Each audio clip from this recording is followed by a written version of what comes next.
მოგესალმებით, თქვენ უყურებთ რეგიონის დღის მთავარ ამბებს. ახალციხის მუნიციპალიტეტის 2026 წლის ბიუჯეტის პროექტის მიხედვით მუნიციპალიტეტი ჯანდაცვისა და სოციალური უზრუნველყოფისთვის 2026 წელს 40 მილიონი ლარიდან 2.800.000 ლარის დახარჯვას აპირებენ.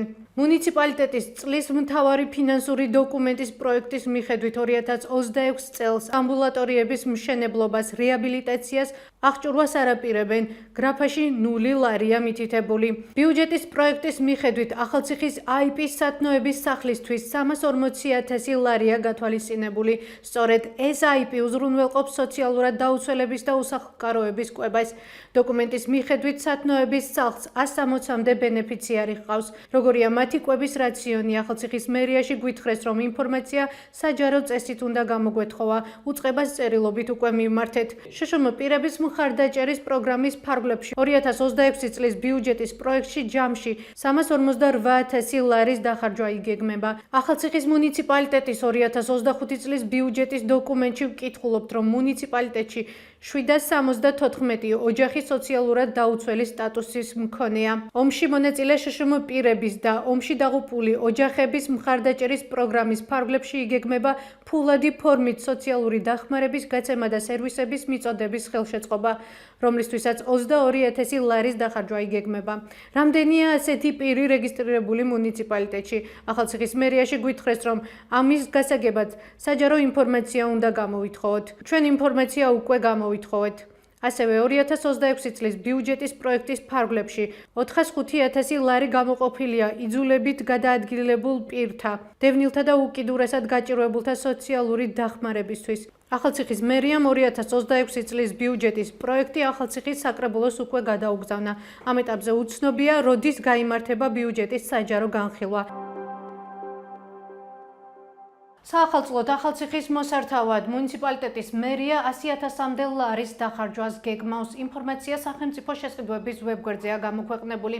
სატენდერო დოკუმენტის მიხედვით მუნიციპალიტეტი საახალწლოდ შეიძენს მანათობელ ლოლოებს, მაკნატუნას, მოძრავ მანათობელ პეპლებს და ასე შემდეგ. წინადადებების მიღება 22-24 ნოემბერს იწარმოებს. აქვე გეტყვით, რომ ახალციხის მერიამ გასულ წელს წინა საახალწლო განათებებისთვის და აქსესუარებისთვის 35.000 ლარი დახარჯა. 2024 წლის შესახვედრად მერიამ 2 შესყიდვა განახორციელა 40.700 და 3.700 ლარზე, ხოლო 2023 წლის შესახვედრად ახალციხის მერიას გარე განათებები და სხვა აქსესუარები 200.000 ლარზე მეტი დაუჯდა. ახალციხის მერიაში ამბობენ, რომ წინა წლებში და წელს შეძენილი აქსესუარები საჭიროებისამებრ გადანაწილდება სხვადასხვა ადგილზე. ახალციხის მუნიციპალიტეტის მერიას ეგრეთ წოდებული საშემოდგომო ნარჩენების დაწვისთვის არავინ დაუჯარემებია. ამის შესახებ ინფორმაცია ახალციხის მერიამ მოგვაწოდა. როგორც უწყებაში გვეუბნებიან, მათი ზედამხედველობის სამსახურის წარმომადგენლები მოქალაქეებს აფრთხილებენ. ატმოსფერული ჰაერის ხარისხის პლატფორმაზე არსებული მონაცემებით ახალციხეში ჰაერში მყარი ნაწილაკების კონცენტრაცია 5 დღის განმავლობაში ნორმას საგრძნობლად აღემატებოდა. დღეს 17 საათის მონაცემებით ნაწილაკების რაოდენობა დამაკმაყოფილებელია. ახალციხეში ცენტრალურ პარკში საბავშვო ატრაქციონების გვერდით რკინის ძველი კონსტრუქციის ნაწილები ყრია. კონსტრუქცია სავარაუდოდ ატრაქციონი იყო, რომელიც რაბათის ციხის მიმდებარე წლების განმავლობაში იდგა და მასში მოსახლეობა ნარჩენებს ყრიდა. ახალციხის მერიაში გვეუბნებიან, რომ ძველი ატრაქციონი მათ არ მიუტანიათ და გაიტანენ.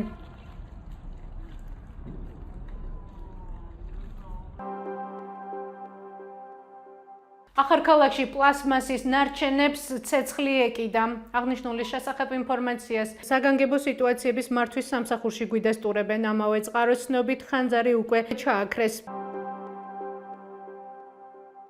თბილისი-გორის ავტომაგისტრალზე მიკროავტობუსი დაიწვა.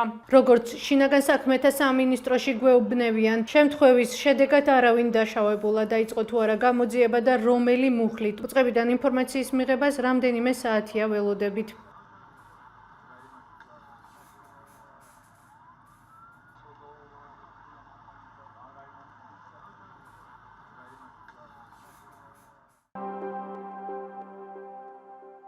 ეს იყო ჩვენს ხელთ არსებული დღევანდელი ბოლო ინფორმაცია. მეტი და დეტალური ინფორმაციისთვის ეწვიეთ ჩვენ ვებ და Facebook გვერდს. გმადლობთ რომ გიყურებთ. ხვალამდე.